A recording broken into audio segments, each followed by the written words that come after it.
few years ago, I was invited to be part of an interfaith dialogue. And as part of the event, we were divided into smaller groups of 8 to 10 people. And each group consisted of people from various backgrounds.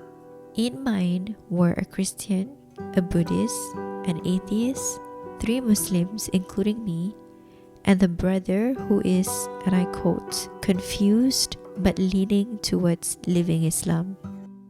I came into the sharing session with an open heart, and I only had one goal in mind: to listen as compassionately as I can to what everyone has to share.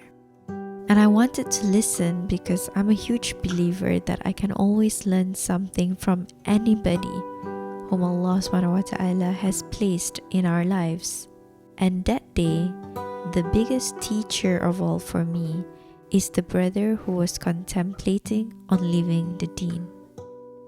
He was very young, probably in his early 20s, and he was sharing that he had just lost a very dear friend.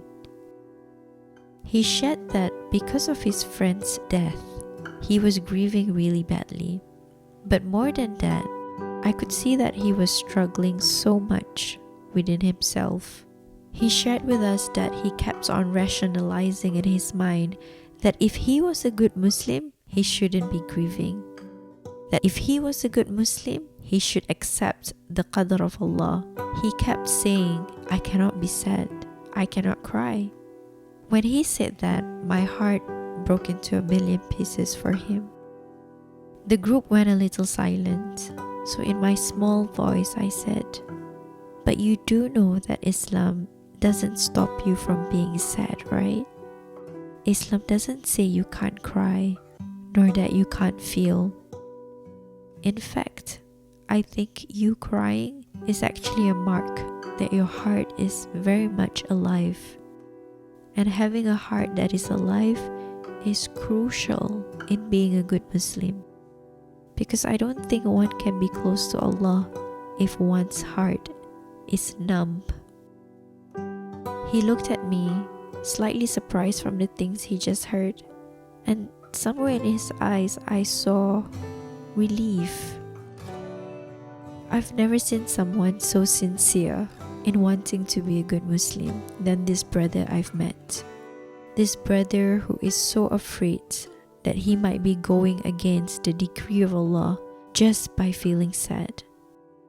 This brother whom society might quickly judge to be quote-unquote horrible because he's thinking of living Islam is really someone who I believe at his core is just someone who is in conflict with himself.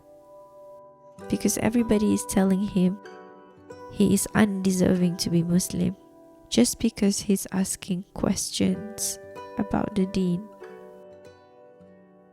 This brother also taught me that having guidance is one of the biggest blessings any one of us can ever have. And a lot of us take this guidance that Allah SWT has blessed us with for granted. And a lot of us forget that there are so many others just like him who are desperately trying to find it.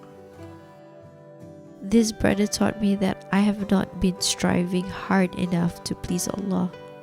In his immense confusion and hurt and pain, I could feel that all he wanted to do was to be a good Muslim. That desire in him to please Allah, to make sense of it all, truly puts me to shame because he is relentless in his struggling. But I don't even strive half as hard to please Allah. The sharing session was heavy, but it was extremely necessary for me to open my eyes to the realities of this world. However, surprisingly enough, at the end of the session, a sort of calmness settled in my heart. And I think the calmness might have stemmed from the faith that I have, that Allah will take care of this brother whom I just met. Just like how He has taken care and will continue to take care every single one of us. I also learned that no matter how quote-unquote different we may all appear to be, at the end of the day, every single one of us struggle. Our struggles might differ, but our main source of comfort and ease, Allah subhanahu wa ta'ala himself, does not. So I'll leave you with one of my favorite ayahs in the Quran, with the hopes that you'll be reassured to know that those who strive in our cause, we will surely guide them to our paths. If you could make a dua for the brother and for everyone else who is also struggling, that would mean the world to me. With all my love and prayers always, A.